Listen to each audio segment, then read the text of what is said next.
Assalamualaikum warahmatullahi wabarakatuh. Waalaikumsalam. Alhamdulillahirabbil alamin. Wassalatu wassalamu ala asrofil anbiya'i wal mursalin wa ala alihi wa sahbihi ajma'in. Allahumma shalli wa sallim wa barik wa karim ala sayyidina Muhammad wa ala alihi wa sahbihi ajma'in. Amma ba'du. Puji syukur kehadirat Allah Subhanahu wa taala yang telah melimpahkan rahmat dan hidayah kepada kita semua. Sholawat dan salam selalu tercurah kepada baginda Nabi Muhammad sallallahu alaihi wasallam beserta keluarganya, para sahabatnya, dan kita sebagai umatnya hingga yaumil akhir. Jamaah sholat tarawih yang dimuliakan Allah Subhanahu wa taala. Sebelum tarawih dilaksanakan, ada beberapa maklumat yang akan kami sampaikan.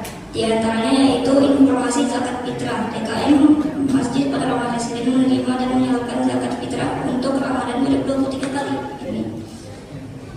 Loket zakat fitrah telah dibuka di teras masjid mulai tanggal 26 Maret 2023 hingga tanggal 20 April 2023. Zakat fitrah berupa makanan pokok beras sebanyak 3,5 liter per orang atau Rp45.000 per orang.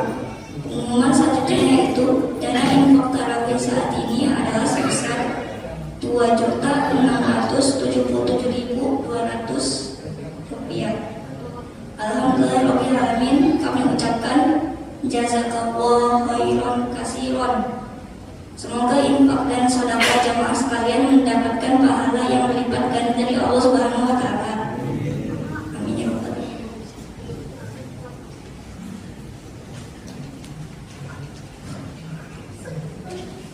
Kemudian yang bertindak sebagai imam tarawih malam ini adalah Ustadz Ahmad Yani. Untuk kultum akan disampaikan oleh Ustadz Ahmad Yani. Dan alhamdulillah beliau sudah hadir di tengah-tengah kita. Demikian maklumat ini kami sampaikan. Mohon maaf atas segala kekurangan. Kepada beliau kami persilakan. Wassalamualaikum warahmatullahi wabarakatuh.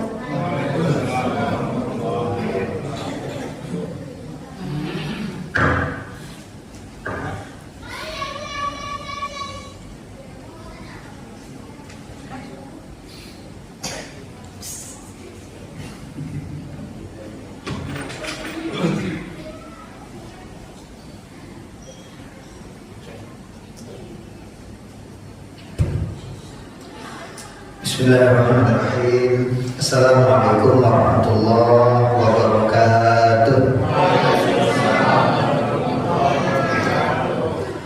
Alhamdulillah alladzi faddala 'alaina Ramadan unzila fihi al-Qur'an hudan lin-nasi wa bayyinatin minal huda wal furqan. Shalatu wassalamu ala nabi Muhammad sallallahu alaihi wasallam wa ala alihi wa ashabihi wa man tabi'ahum bi ihsan, amma ba'du. Fa ya ayyuhal qaimin al-qaimat as-shaimin as-shaimat, yang mudah-mudahan kita semua diridhoi, diberkahi oleh Allah Subhanahu wa taala. Alhamdulillah kita sudah berada di hari-hari penghujung Ramadan, ya, di malam ke 25, Masya Allah. Ya, tidak sampai sepekan lagi, ya, kurang lebih 5 atau 4 hari lagi, ya. Imam Ibnu Qayyim al-Jauziyah pernah menyampaikan satu ilustrasi. Kata beliau, kuda pacu itu, kuda belalang itu, kalau sudah mendekati garis finish, maka dia akan badala kisor jidiha, dia akan mengerahkan seluruh kemampuannya. Dia semakin sungguh-sungguh, semakin mengerahkan kemampuannya untuk apa? Litafuza bisika, agar dia memenangkan perlombaan. Maka kata Imam Ibnu Qayyim, jangan biarkan, ya, jangan sampai kuda balap itu lebih cerdas dari kita. Ya, jangan sampai kuda balap itu lebih pintar dari kita. Ya, ya, kuda balap itu di menjelang finish dia semakin sungguh-sungguh. semakin mengerahkan potensinya, mengerahkan tenaganya, agar apa? Dia memenangkan pertarungan, memenangkan perlombaan. Begitu pula kita yang sudah di detik-detik akhir. Ya, jangan sampai kita upayakan jangan lalai, karena yang akhir ini sangat menentukan.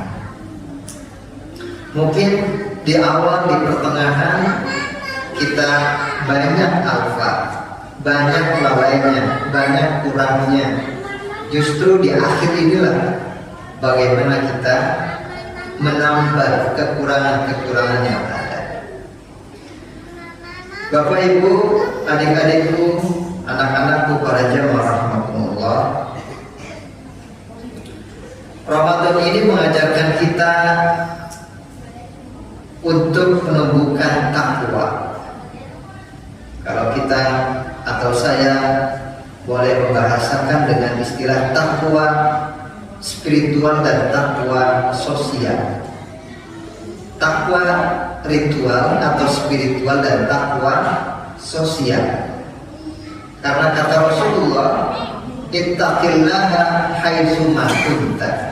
Bertakwalah kepada Allah dimanapun kalian berada.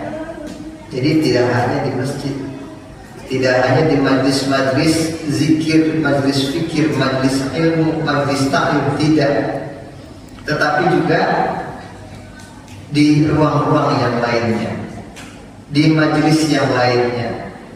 Kalau majlis ilmu, majlis yang ada di masjid, majlis tabligh, majlis ta'lim, lebih kepada takwa spiritual. Tetapi kata Rasulullah, dimanapun kita belajar untuk bertakwa. Saya bahasakan dengan diantaranya takwa sosial. Ya, takwa apa? Takwa apa deh? Ya, takwa apa deh? Takwa sosial. Nah, itu dicatat ya. Itu di buku catatannya good, keren, dicatat. Nah, takwa sosial. Kita alhamdulillah setiap hari kita bisa buka bersama dengan kondisi ya aman, bukber di mana-mana. Kalau kita buka bersama keluarga, alhamdulillah. Ya, betapa senang kita bisa buka bersama keluarga. Kalau kita dalam kondisi aman, tetapi sebagian dari kaum muslimin belum merasakan yang kita rasakan. Misalnya di Palestina, di belahan bumi Allah yang lainnya, mereka belum tentu bisa mengadakan buka bersama. Ya. Kalau kita melakukan salat tarawih dalam kondisi aman, nyaman, kita tadarus Quran dalam kondisi aman, nyaman, tetapi saudara-saudara kita di Palestina, di Masjidil Aqsa, mereka itu melakukan ibadah penuh dengan kepanikan, penuh dengan kendala-kendala daripada Zionis Israel. Kalau kita masuk ke masjid enak, aman, nyaman gitu ya, tenang. Tapi mereka mau masuk ke masjid aja, mau i'tikaf aja, sudah berhadapan dengan tentara Israel yang sudah pegang senjata, dicegah, bahkan sebagiannya dianiaya, ya diganggu, diusir dari Masjid Al-Aqsa. Maka kondisi ini perlu menumbuhkan takwa sosial kita. Ya, kalau kita alhamdulillah kondisinya begini, tapi sebagian kaum muslimin di belahan dunia Allah belum seperti yang kita rasakan. Bagaimana kalau kita tiba-tiba dalam kondisi seperti mereka? Pasti kita sangat kesulitan. Bapak Ibu para jamaah rahimakumullah, kalau kita dalam puasa ini diajarkan untuk coba merasakan lapar, haus, dahaga selama 1 bulan penuh. Tetapi masih banyak dari kaum muslimin di tanah air kita ataupun di belahan bumi Allah Subhanahu wa taala lainnya yang merasakan lapar dan dahaga sepanjang tahun. Kalau kita sebulan penuh diajarkan, ya, kita coba merasakan sebagian yang dirasakan oleh kaum muslimin yang masih fakir, miskin, duafa, ya, yang mereka belum tentu punya jaminan untuk menikmati makanan di hari-hari esok. Kalau kita dilatih untuk merasakannya selama 1 bulan penuh, sebagian kaum muslimin harus merasakannya sepanjang tahun. Maka takwa sosial ini menjadi parameter kita. Apakah kita peduli? Apakah kita berempati? Apakah kita merasakan, ikut merasakan sebagian yang dirasakan oleh kaum muslimin? Kalau iya, ya, kalau kita punya empati, maka itu pertanda takwa itu mulai bersemayam, bersemi dalam hati, dalam qalbi kita. Kenapa? Karena tidak bisa dipisahkan antara takwa spiritual dengan takwa sosial. Bahkan ternyata takwa sosial ini menjadi parameter, menjadi bukti, menjadi ciri baiknya takwa spiritual kita. Kalau kita hanya baik secara spiritual tanpa kita baik, peduli, tidak ada takwa sosial, maka perlu dipertanyakan baiknya takwa spiritual kita. Maka Allah Subhanahu wa taala pun selanjutnya selain memerintahkan kita untuk beribadah, memaksimalkan ibadah ritual spiritual kita dengan qiyam, dengan tarawih, membaca Quran, Allah Subhanahu wa taala juga menambah, ya, mengiringi dengan ibadah-ibadah sosial. Di antaranya apa? Di antaranya adalah kewajiban zakat, ya, kewajiban menunaikan zakat. Itu ibadah, tetapi lebih pada ibadah dimensi sosial. Takwa juga bentuk takwa, tapi takwa sosial. Maka kata Rasul Sallallahu Alaihi Wasallam, zakatul fitri tuhratan lis-shaimi minal lagwi war rafath. Menunaikan zakat fitrah itu adalah akan membersihkan seorang yang berpuasa dari kealfaan dia. Ya, kita puasa, alhamdulillah bisa menahan lapar, dahaga. Tetapi bisa jadi anggota tubuh kita belum bisa kita tahan. Pandangan kita, lisan kita, ya, pendengaran kita, tangan dan jari-jari kita, langkah kita, pikiran kita, dan lain sebagainya. Bisa jadi itu semua masih melakukan hal-hal yang dibenci oleh Allah Subhanahu wa taala. Maka membayar zakat fitrah itu adalah bagian kita membersihkan lubang-lubang, bolong-bolong, cacat-cacat yang ada selama kita berpuasa di bulan Ramadan. Tuhratan lis-shaim. Jadi dia membersihkan kita, membersihkan bagi orang puasa. Wa tu'matan lil masakin, sebagai makanan, bentuk kepedulian, bentuk ibadah sosial bagi orang fakir miskin. Nah, kalau kita nggak bayar zakat fitrah, gimana? Gimana? Kata para ulama, pahala kita itu masih menggantung. Pahala ibadah kita itu menggantung sampai kita tunaikan zakat fitrah. Baru Allah Subhanahu wa taala akan mencatatnya. Ya, jadi mu'allaq pun itu menggantung bainas samai wal ard, ya, antara seorang hamba dengan Allah Subhanahu wa taala hingga kita menyempurnakannya dengan membayar zakat fitrah. Kapan dibayarnya? Batasan maksimalnya sebelum dilakukan sholat Idul Fitri. Itu sudah mepet banget.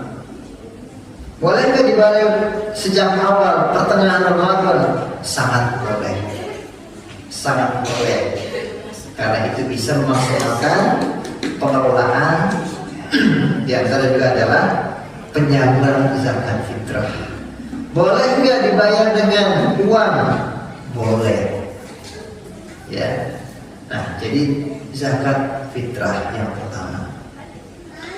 Bapak Ibu, adik-adikku yang dirahmati Allah, tetapi zakat itu tidak hanya zakat fitrah, tetapi zakat ada juga istilah zakat mal, zakat harta.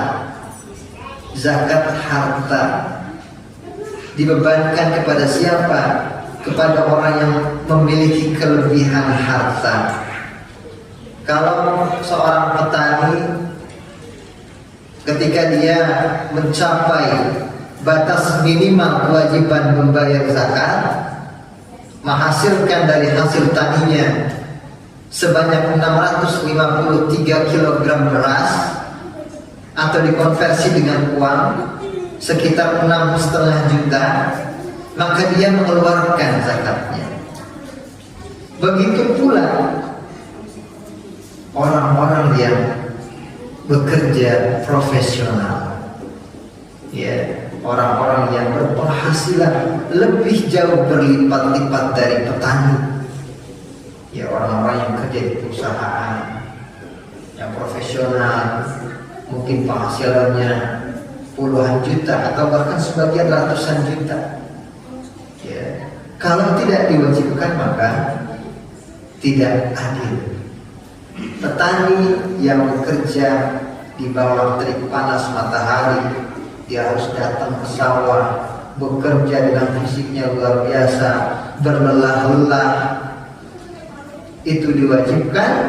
Begitu pula bagi orang-orang yang bekerja berpenghasilan atau bahkan profesional yang mungkin kerjanya, apalagi gajinya berlipat-lipat, kemudian kerja di ruang yang ber-AC, apalagi ada fasilitas kendaraan, ada tunjangan-tunjangan dan lain sebagainya, gitu ya. Lagi THR nih, THR udah cari semua ya, masya Allah. Ya, ini yang nggak sejuk kayaknya belum ada THR. Nah, kewajiban zakat mal ketika sudah mencapai nisab, ya wajib.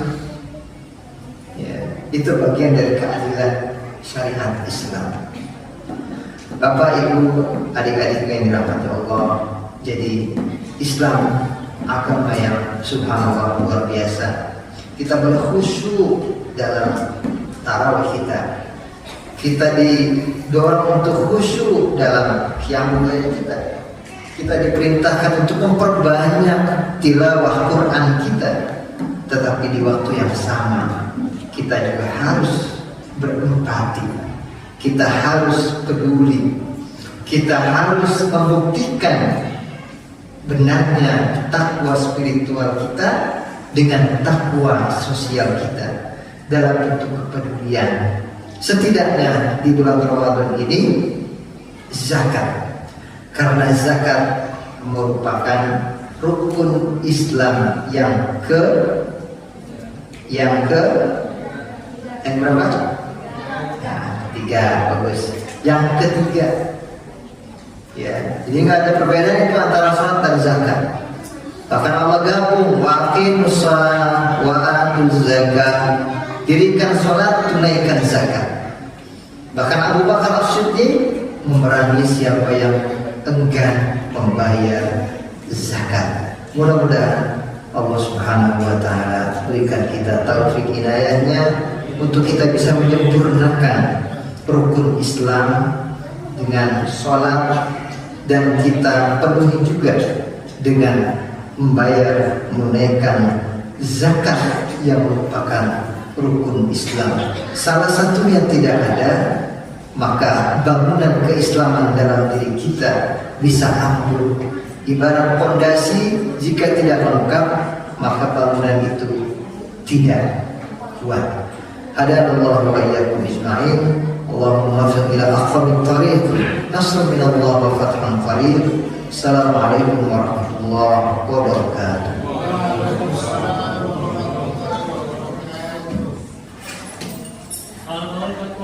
سيدنا أبو بكر بن صديق